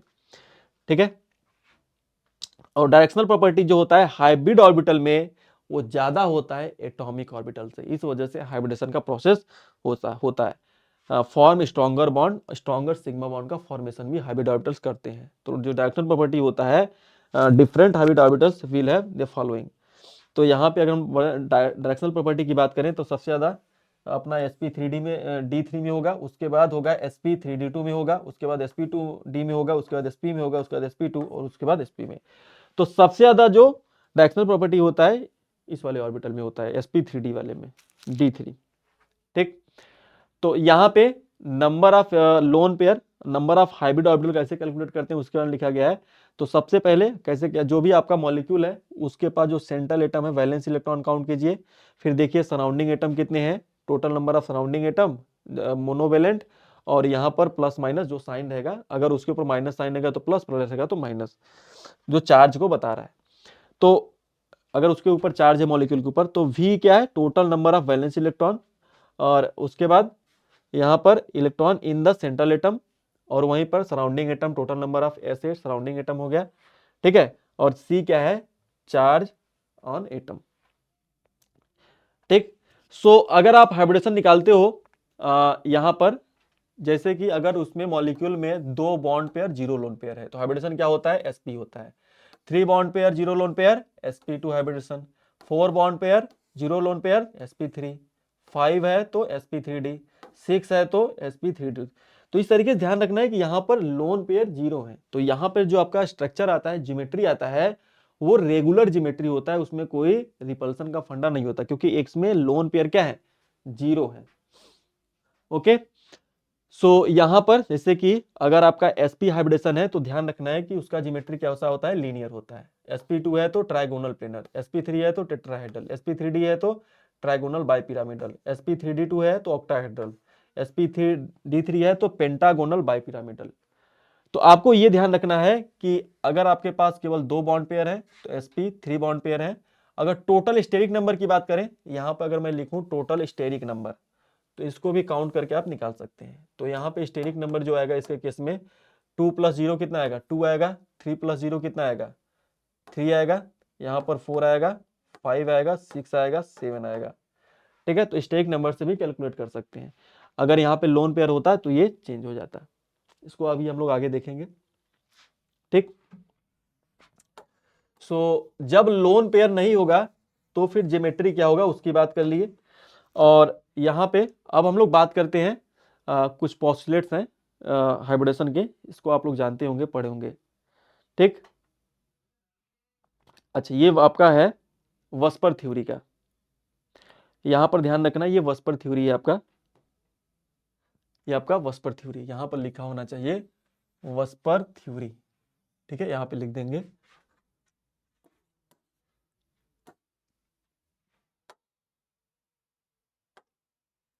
Valence shell electron pair repulsion theory, VSEPR theory. क्या होता है, valence shell electron pair repulsion theory. तो ये थ्योरी क्या बताता है कि अगर आपके मॉलिक्यूल के सेंट्रल एटम के पास लोन पेयर आ जाए, तो लोन पेयर होगा तो वो मॉलिक्यूल का जो ज्योमेट्री होगा, वो जो स्ट्रक्चर होगा, अब वो इरेगुलर स्ट्रक्चर दिखाएगा, ना कि रेगुलर स्ट्रक्चर। तो वहां पे आपको रेगुलर स्ट्रक्चर देखने को नहीं मिलेगा। तो पीछे जो हम लोग बात किए थे वो रेगुलर स्ट्रक्चर था। अब यहाँ पे हम लोग बात करेंगे कि अगर वस्पर थ्योरी आ जाए, लोन पेयर आ जाए, तो किस तरीके से उसका स्ट्रक्चर डिसाइड होगा। तो यहाँ पे पहला पोस्टुलेट है कि the shape of molecule depend upon the number of valence electron. तो जब भी किसी मॉलिक्यूल का आपको निकालना है शेप, तो वो उस पर डिसाइड करता है कि उसके पास वैलेंस इलेक्ट्रॉन पेयर कितने हैं, बॉन्डेड हो या non bonded, around the central atom. ठीक है, तो वस्पर थ्योरी में हमको लोन पेयर को भी ध्यान रखना होता है कि उसके पास लोन पेयर इलेक्ट्रॉन कितने हैं। ठीक है, तो वैलेंस सेल के जो इलेक्ट्रॉन पेयर्स होते हैं उनके बीच में जो रिपल्सन होता है उसको कंसीडर करके हम लोग इसमें ज्योमेट्री को बताते हैं। ठीक है, जिसमें हम लोग बॉन्ड पेयर और लोन पेयर दोनों को कंसीडर करते हैं। So pairs of electron in valence shell repel one another since their electron clouds are negatively charge. तो वहां पर क्या होता है, रिपल्सन देखने को मिलता है, लोन पेयर का, नेगेटिव चार्ज का, लोन पेयर का। ठीक है, so these pairs of electrons tend to occupy the such position in space to minimize the maximum distance और minimum repulsion। तो जो ऑर्बिटल्स में लोन पेयर्स हैं, जो नेगेटिव चार्ज हैं, वो क्या करते हैं, स्पेस में अपने आप को कुछ इस तरीके से रीऑर्गेनाइज करते हैं, इस तरीके से अपने आप को ऑर्गेनाइज करते हैं कि उन लोन पेयर के बीच में रिपल्सन क्या हो जाए, इलेक्ट्रॉन पेयर के बीच में रिपल्सन कम हो जाए, और रिपल्सन कम हो जाए और डिस्टेंस मैक्सिमम हो जाए, तो मॉलिक्यूल क्या होगा, स्टेबल होगा। तो इस तरीके से बॉन्ड पेयर लोन पेयर की इलेक्ट्रॉन अपने आप को रीअरेंज करते हैं। The valence shell is taken as the sphere with electron pairs localising on the spherical surface at maximum distance from one another. ठीक है, तो वैलेंस शेल को हम लोग एज ए स्फीयर कंसीडर करके इलेक्ट्रॉन पेयर को उसके ऊपर लोकलाइज करके स्फेरिकली देखते हैं, मैक्सिमम डिस्टेंस पर दिखाते हैं। और क्या है कि मल्टीपल बॉन्ड जो होते हैं उसको हम लोग treated as if the single electron और 2-3 electron pairs in the multiple bond treated as a single pair. तो यहाँ पे कुछ पॉइंट्स हैं, आप लोग इसको ध्यान, जो इंपॉर्टेंट पॉइंट ये लिखा हुआ है कि क्या लिखा हुआ है कि the repulsion between the electron pairs on central atom. तो ये आपको पता होना चाहिए, एग्जाम में भी ये आया हुआ है कि जो सबसे ज्यादा जो रिपल्सन होता है सेंट्रल एटम के पास जो लोन पेयर होते हैं उनके बीच में। तो अगर सेंट्रल एटम के पास लोन पेयर है तो उनके बीच में रिपल्सन सबसे ज्यादा होगा, उसके बाद लोन पेयर बॉन्ड पेयर में, और सबसे कम किसके बीच में होगा, बॉन्ड पेयर के बीच में। तो यहाँ पे लास्ट में क्या हो जाएगा, बॉन्ड पेयर के बीच में। ठीक, तो सबसे ज्यादा रिपल्सन ध्यान रखना है, सबसे ज्यादा रिपल्सन होता है लोन पेयर के बीच में होता है, उसके बाद लोन पेयर बॉन्ड पेयर के बीच में होता है, और सबसे कम रिपल्सन जो होता है वो बॉन्ड पेयर और बॉन्ड पेयर के बीच में। तो ये रिपल्सन का इस जो इलेक्ट्रॉन पेयर्स के रिपल्सन के ऑर्डर है ऑन सेंट्रल एटम पे जो प्रेजेंट होते हैं। ठीक है, सो सिंगल जो अपने वस्पर थ्री होते हैं, number of electron pairs in single bond, triple bond, और जो अपने डबल बॉन्ड होते हैं counted as only one pair. तो हम लोग क्या करते हैं, वस्पर थ्योरी में डबल बॉन्ड है, ट्रिपल बॉन्ड है, सिंगल बॉन्ड है, उसको हम लोग वन इलेक्ट्रॉन पेयर मान के उसको चेक करते हैं, उसका अरेंजमेंट जो होता है स्ट्रक्चर चेक करते हैं। Because all electron pairs in the same bonds are oriented in the same direction, क्योंकि सारे इलेक्ट्रॉन जो होते हैं बॉन्ड के अंदर वो एक ही डायरेक्शन में ओरिएंटेड रहते हैं। तो डबल बॉन्ड हो, मल्टीपल बॉन्ड हो, वहां पे ध्यान क्या रखना है कि उसको आपको सिंगल इलेक्ट्रॉन पेयर मान के कंसीडर करना है। ठीक, सो मैग्नीट्यूड जो होता है रिपल्सन का बॉन्ड पेयर और रिपल्सन इलेक्ट्रॉन के बीच में, वो electronegativity difference between the central atom and atom पे डिपेंड करता है। तो ये सारी चीजें आगे हम लोग पढ़ेंगे। अब देखिए, so identification of hybridisation and shape of the molecule और ion having the single atom. तो यहां पर हम लोग लोन पेयर और बॉन्ड पेयर के बेसिस पर हाइब्रिडेशन लिखे हुए हैं। ठीक है, सो ये आपको पता होना चाहिए कि उसका शेप क्या, फार्मूला क्या होगा और मॉलिक्यूलर शेप क्या होगा। ठीक, सो बॉन्ड पेयर अगर 2 है, लोन पेयर अगर 0 है, तो फार्मूला क्या होगा अपना Ab2 होगा, और हाइब्रिडेशन क्या हो जाएगा, sp हो जाएगा। लोन पेयर अगर कितना है, बॉन्ड पेयर अगर 2 है, लोन पेयर 0 है, तो फार्मूला क्या हो जाएगा, Ab3 टाइप का हो जाएगा, और हाइब्रिडेशन क्या हो जाएगा, sp2 हो जाएगा। ठीक है, बॉन्ड पे टोटल स्टेक नंबर कितना होगा, स्टेक नंबर काउंट कर सकते हैं, 4 0, टोटल कितना हो जाएगा 4, sp3 हो जाएगा स्टेरिक नंबर। यहां पर कितना हो जाएगा, sp3d, इसका हाइब्रिडेशन कितना होगा, sp3d2। ठीक है, अब यहां पर एक एक लोन पेयर अगर बढ़ता जाए तो ये लीनियर होगा, और ये trigonal planar, tetrahedral, trigonal, bipyramidal, octahedral, ये वो कंडीशन हो गया जब लोन पेयर नहीं है। लेकिन अगर 2 बॉन्ड पेयर हो सेंट्रल एटम के ऊपर और एक लोन पेयर हो, तो स्टेक नंबर 3 हो जाएगा, हाइब्रिडेशन क्या हो जाएगा, sp2 हो जाएगा, और इसका जो मॉलिक्यूल का जो स्ट्रक्चर होगा, शेप होगा, वो बेंट शेप का होगा, जैसे कि SO2 का होता है, O3 का होता है। ठीक है, अगर वहीं पे मॉलिक्यूल में आपका 3 बॉन्ड पेयर है और एक लोन पेयर है, तो टोटल जो स्टेरिक नंबर होगा 4, और 4 के लिए हाइब्रिडेशन क्या हो जाएगा, sp3 हो जाएगा, और इसका शेप कैसा होगा, ट्राइगोनल बाइपिरामिडल। इसका एग्जांपल है अमोनिया, जिसके पास होता है एक लोन पेयर और 3 बॉन्ड पेयर। जब आपके पास हो 2 बॉन्ड पेयर और 2 लोन पेयर, तो स्टेरिक नंबर कितना होगा, 4, तो 4 होगा तो sp3 हाइब्रिडेशन हो जाएगा, इसका शेप होता है बेंट, इसका एग्जांपल है H2O हो गया, H2O हो गया। ठीक है, और अगर बॉन्ड पेयर कितने हो, 4 हो, बट लोन पेयर 1 हो, तो टोटल स्टेरिक नंबर कितना आएगा, 5 आएगा, तो हाइब्रिडेशन क्या हो जाएगा, sp3d। ध्यान क्या रखना है कि जब भी सेंट्रल एटम के पास क्या हो, 4 लोन पेयर हो, 4 बॉन्ड पेयर हो और एक लोन पेयर हो, तो उसका जो शेप होता है वो सीसा होता है, सीसा शेप होता है, और इसका एग्जांपल है SF4। ठीक है, नेक्स्ट है कि अगर उसके पास 3 बॉन्ड पेयर हो और 2 लोन पेयर हो, तो इसका जो हाइब्रिडेशन होगा वो हो जाएगा sp3d, और इसका जो शेप होगा वो टी शेप होता है जब क्या हो, दो लोन पेयर हो, ध्यान रखना है। ठीक है, इसका एग्जांपल है ClF3। तो आपको ध्यान क्या रखना है, आपको ये ध्यान रखना है कि जब ये दो बॉन्ड पेयर हो, एक लोन पेयर हो, तो टोटल स्टेरिक नंबर कितना होता है, 3 होता है, तो हाइब्रिडेशन निकाल लेंगे। और लोन पेयर और बॉन्ड पेयर के बेसिस पर इनका ये ज्योमेट्री, इनका जो शेप है, इसको याद रखना पड़ेगा। और अगर वहीं पर आपका 5 हो आपका बॉन्ड पेयर, एक हो लोन पेयर, तो टोटल स्टेरिक नंबर हो जाएगा 6, हाइब्रिडेशन हो जाएगा sp3d2, स्क्वायर पिरामिडल इसका ज्योमेट्री हो जाएगा। और वहीं पर अगर 4 हो आपके बॉन्ड पेयर, 2 हो लोन पेयर, तो हाइब्रिडेशन हो जाएगा sp3d2, और इसका मॉलिक्यूलर शेप हो जाएगा स्क्वायर प्लेनर। और इसका एग्जांपल है जीनॉन टेट्राफ्लोराइड। तो ये आपको याद होना चाहिए, ये सारा डाटा आपको याद होना चाहिए, तभी आप क्वेश्चन कर पाएंगे। और बहुत ही सारे क्वेश्चन इस पे आए हुए हैं। ओके, सो यहाँ पे कुछ अभी जो बताया था उसी के बेसिस पर यहाँ पे कुछ स्पीसीज हैं और उनका मॉलिक्यूलर शेप, ज्योमेट्री सब दिया गया हुआ है, बॉन्ड एंगल भी दिया हुआ है। तो एक काम करते हैं, अब हम लोग क्वेश्चन करते हैं। ठीक है, ये सारा चीज आप लोग देख सकते हैं बाद में। हाँ, जो एग्जाम में क्वेश्चन आया है उसको ट्राई कीजिए। यहाँ पर पहला क्वेश्चन जो आपके 2025 के एग्जाम में आया हुआ है,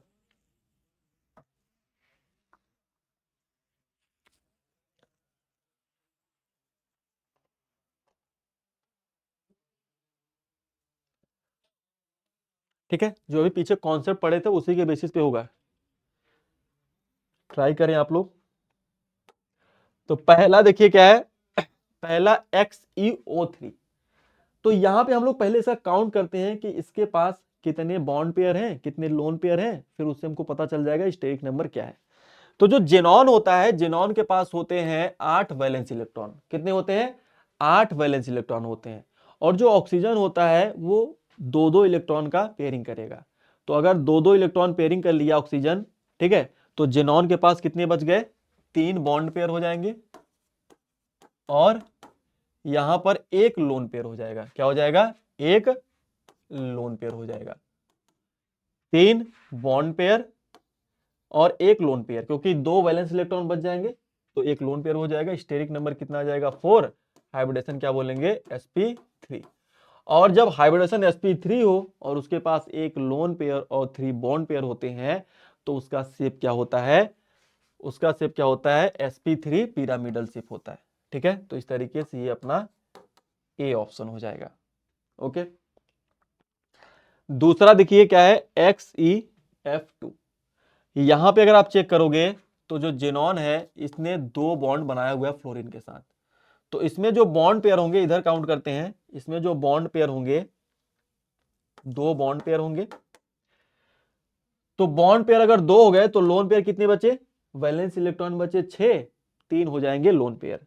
तो प्लस में यहां पर 3 लोन पेयर। तो यहां पर 2 बॉन्ड पेयर और 3 लोन पेयर। तो हाइब्रिडेशन स्टेरिक नंबर हो जाएगा 5, हाइब्रिडेशन हो जाएगा sp3d, sp3d। तो sp3d और 3 लोन पेयर, 2 लोन पेयर हो, तो यहां पर इसका शेप क्या होता है, क्या होता है, लीनियर होता है। क्या होता है, लीनियर होता है। ठीक है, उसी प्रकार इसका काउंट करते हैं। तो इसका अगर निकालें तो यहां पर 6 फ्लोरीन एटम लगे हुए हैं, तो यहां पर इसका क्या हो जाएगा, 6 बॉन्ड पेयर प्लस में 1 लोन पेयर। तो स्टेरिक नंबर हो जाएगा 7, हाइब्रिडेशन हो जाएगा sp3d2। कितना हो जाएगा, sp3d3, d sp3d3, 4 और 3 7। ठीक है, तो इसका शेप क्या हो जाएगा, यहां पर डिस्टॉर्टेड ऑक्टाहेड्रल, इसको हम लोग बोलते हैं डिस्टॉर्टेड ऑक्टाहेड्रल। तो ये हो जाएगा डी। और एक और बच गया, तो इस कंपाउंड का जो हाइब्रिडेशन होगा ऐसे ही यहां पर मैच करा सकते हैं, क्या हो जाएगा, सी हो जाएगा स्क्वायर पिरामिडल। तो इस तरीके से अपना सी वाला ऑप्शन करेक्ट हो जाएगा। ठीक है, तो ये क्वेश्चन 2025 में आया भी था और अच्छा क्वेश्चन भी है। ठीक, आगे बढ़ते हैं,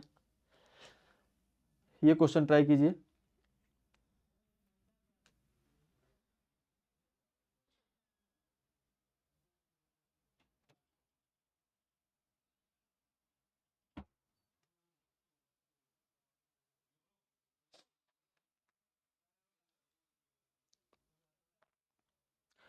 क्या बोल रहा है यहां पर देखिए लिस्ट 1 में कंपाउंड है, लिस्ट 2 में उनका शेप दिया हुआ है।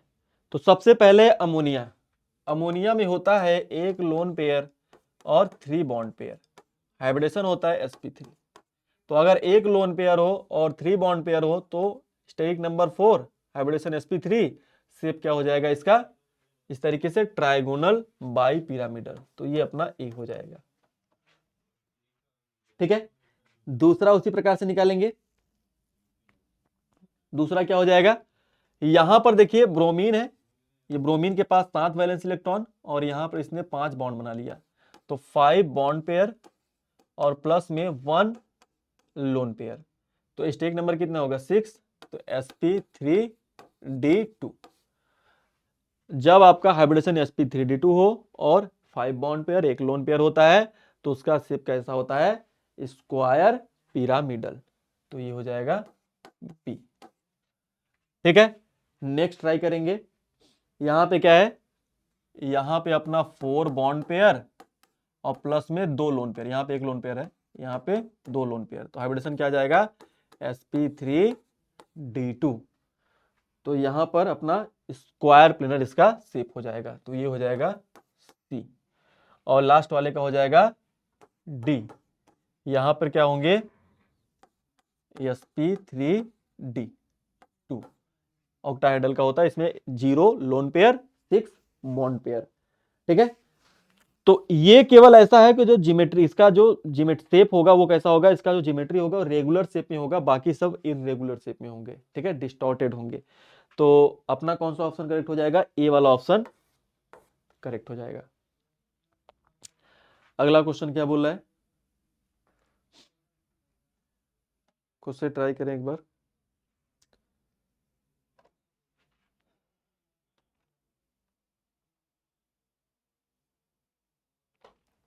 तो इसमें बोल रहा है कि कौन सा इसमें आइसो इलेक्ट्रॉनिक स्पीसीज है। तो आइसो इलेक्ट्रॉनिक स्पीसीज किसको बोलते हैं, जिसमें नंबर ऑफ इलेक्ट्रॉन क्या हो, सेम हो स्पीसीज में, उसको बोलते हैं आइसो इलेक्ट्रॉनिक स्पीसीज। तो अगर पहले में बात करें तो यहाँ पर सोडियम है 10 इलेक्ट्रॉन और यहाँ पर क्लोरीन है 18 इलेक्ट्रॉन, तो यहाँ पर आइसो इलेक्ट्रॉनिक नहीं होगा पहला वाला। दूसरा में यहाँ पर देखेंगे ये भी वाला भी नहीं होगा। तीसरा वाला देखेंगे तो यहाँ पर सोडियम है और यहाँ पर क्या है अपना मैग्नीशियम +2 और यहाँ पर ऑक्सीजन के ऊपर -1 चार्ज है, तो इसके पास 9 इलेक्ट्रॉन है, इसके पास 10, इसके पास 10, इसके पास 10, बस इसके पास 9, तो ये भी आइसो इलेक्ट्रॉनिक नहीं होगा। तो ये अपना हो जाएगा कैल्शियम +2, इसके पास 18 इलेक्ट्रॉन, इसके पास भी 18 इलेक्ट्रॉन, इसके पास भी 18 इलेक्ट्रॉन और इसके पास भी 18 इलेक्ट्रॉन। तो ये अपना डी ऑप्शन क्या हो जाएगा, करेक्ट हो जाएगा, आइसो इलेक्ट्रॉनिक होगा। ठीक है, आगे बढ़ते हैं, अगला क्वेश्चन।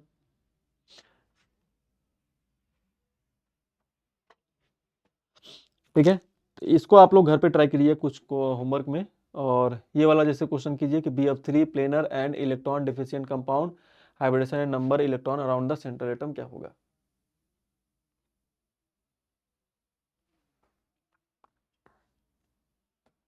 इसमें अगर बात करेंगे तो अमंग द फॉलोइंग बोला है which one have the maximum lone pair repulsion. ठीक है, तो जिसमें लोन पेयर सबसे ज्यादा होंगे वहां पे लोन पेयर रिपल्सन सबसे ज्यादा होगा।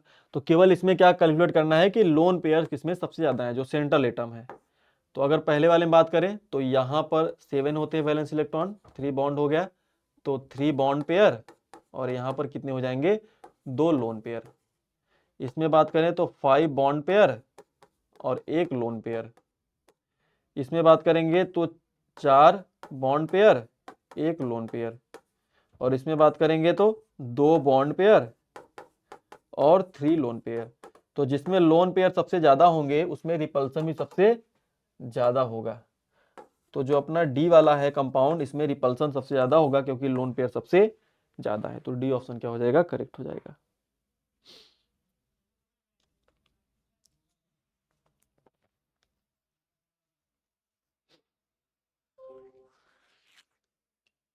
इसको ट्राई कीजिए, 2021 में आया था। बोला है कि BF3 is a planar and electron deficient compound, hybridization and number of electron around the central atom क्या होगा। तो BF3 बोल रहा है कि एक प्लेनर होता है, बिल्कुल सही बात है। अगर हम लोग BF3 की बात करें तो जो BF3 होता है इसका हाइब्रिडेशन क्या होता है, sp2 होता है और इसमें केवल 3 बॉन्ड पेयर हैं। तो रेगुलर स्ट्रक्चर होगा, तो इस तरीके से इसका ट्राइगोनल प्लेनर स्ट्रक्चर होता है BF3 का।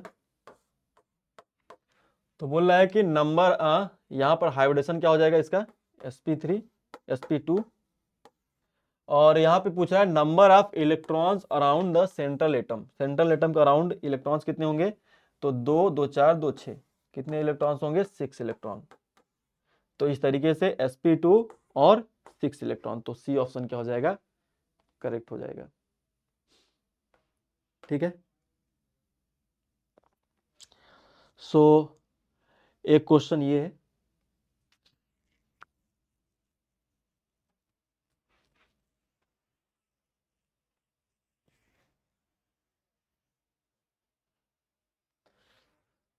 ट्राई कीजिए। यहाँ पे पहला तो पता होगा, अमोनिया क्या होता है, एक लोन पेयर और 3 बॉन्ड पेयर, क्या होगा, sp3 होगा। तो क्या होता है, ट्राइगोनल पिरामिडल, ये हो जाएगा। दूसरा अपना क्या है, CF3, तो यहां पर 3 बॉन्ड पेयर और 3 बॉन्ड पेयर हो गए, और बचे कितने, 4, तो 2 लोन पेयर। हाइब्रिडेशन क्या हो जाएगा, sp3d, sp3d हो जाएगा। तो 2 लोन पेयर हैं, तो शेप क्या हो जाएगा, टी शेप हो जाएगा। तो यहां पर ये क्या हो जाएगा अपना, फोर्थ से मिलान कर दीजिए, PCl5, तो यहाँ पे 5 बॉन्ड पेयर होंगे, हाइब्रिडेशन क्या हो जाएगा, sp3d, तो शेप क्या हो जाएगा, ट्राइगोनल बाइपिरामिडल, क्योंकि इसमें कोई लोन पेयर है नहीं, तो ये अपना हो जाएगा। लास्ट बचा, तो लास्ट वाला किसमें मैच करा देंगे, स्क्वायर पिरामिडल में, इसको निकाल भी लेते हैं। यहाँ पे देखेंगे लोन पेयर कितने होंगे, 5 बॉन्ड पेयर, और बच जाएगा 2 वैलेंस इलेक्ट्रॉन, तो 1 लोन पेयर। तो हाइब्रिडेशन क्या हो जाएगा, स्टेट नंबर 6, तो हाइब्रिडेशन sp3d2, तो क्या हो जाएगा, स्क्वायर पिरामिडल, क्यों, क्योंकि यहाँ पर 1 लोन पेयर है। ठीक, तो इस तरीके से अपना सी वाला ऑप्शन करेक्ट हो जाएगा, सी ऑप्शन क्या हो जाएगा, करेक्ट हो जाएगा। चेक कर लेते हैं एक बार कि पहला का थर्ड, तो पहला का थर्ड किसमें है, पहला का थर्ड इसमें है, और बी का फर्स्ट, सी का फोर्थ, सी का क्या हो जाएगा, यहां पर ऑप्शन में मिस्टेक, बी का क्या होगा, बी का फर्स्ट होगा। ठीक है, ऑप्शन का ये, बाकी ये मैथ सही है। ठीक है, मैथ क्या कराए हम लोग, सही कराए। ठीक है, तो बाकी ऑप्शन में कुछ हो सकता है, मिस्टेक टाइप हो गया हो।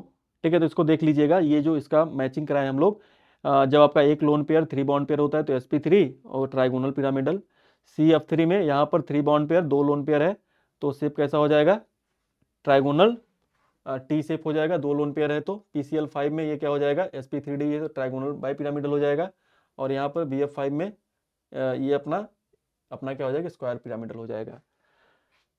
ठीक है, तो इस तरीके से इसको देख लीजिएगा, बाकी यहाँ पे जो मैचिंग है वो करेक्ट है। ठीक है, सो यहाँ पर एक क्वेश्चन ये रहा, इसको आप लोग ट्राई कीजिएगा होमवर्क में। क्या पूछ रहा है कि आइसो इलेक्ट्रॉनिक स्पीसीज और आइसो स्ट्रक्चरल कौन सा होगा, आइसो इलेक्ट्रॉनिक भी होना चाहिए और उसके साथ साथ आइसो स्ट्रक्चरल भी होना चाहिए। ठीक है, तो इसको आप लोग ट्राई कीजिएगा। इसमें क्या चेक कीजिएगा, किसका स्ट्रक्चर सेम है और नंबर ऑफ इलेक्ट्रॉन किसमें सेम है। ठीक, और एक कंपाउंड ये है, इसमें पूछा है hybridization of atomic orbital of nitrogen क्या हो जाएगा, तो निकाल लेते हैं। यहाँ पर नाइट्रोजन के पास 4 वैलेंस इलेक्ट्रॉन, तो क्या हो जाएगा, sp हो जाएगा, और यहाँ पर क्या हो जाएगा, sp2 हो जाएगा, और यहाँ पर क्या हो जाएगा, sp3 हो जाएगा। ठीक है, तो कौन सा ऑप्शन हो जाएगा इस तरीके से, sp, sp2 और sp3 हो जाएगा ये। ओके, सो एक क्वेश्चन ये है, इसको भी आइसो इलेक्ट्रॉनिक वाला है, इसको भी आप लोग ट्राई कर सकते हैं खुद से। बाकी इसका ऑप्शन डी वाला हो जाएगा। ठीक, आइसो इलेक्ट्रॉनिक चेक कैसे करते हैं, नंबर ऑफ इलेक्ट्रॉन सेम होनी चाहिए और हाइब्रिडेशन भी क्या होना चाहिए, सेम होना चाहिए। स्ट्रक्चर कैसे सेम चेक करेंगे, जैसे यहाँ पे अगर हम लोग बात करें तो इसके पास लोन पेयर इलेक्ट्रॉन इतने एक हो जाएंगे और बॉन्ड पेयर कितने हो जाएंगे, 3 बॉन्ड पेयर हो जाएगा। ठीक, उसी प्रकार से यहाँ पर एक लोन पेयर होगा और 3 बॉन्ड पेयर होगा, तो हाइब्रिडेशन क्या हो जाएगा, sp3 और यहाँ पर क्या हो जाएगा sp3। तो दोनों के दोनों क्या होंगे, ट्राइगोनल पिरामिडल शेप के होंगे, तो दोनों का जो शेप होगा बिल्कुल सेम होगा, नंबर ऑफ इलेक्ट्रॉन भी काउंट करेंगे सेम आएंगे, तो डी ऑप्शन करेक्ट हो जाएगा। ठीक है, तो चलिए यहाँ तक ही था अपना सफर।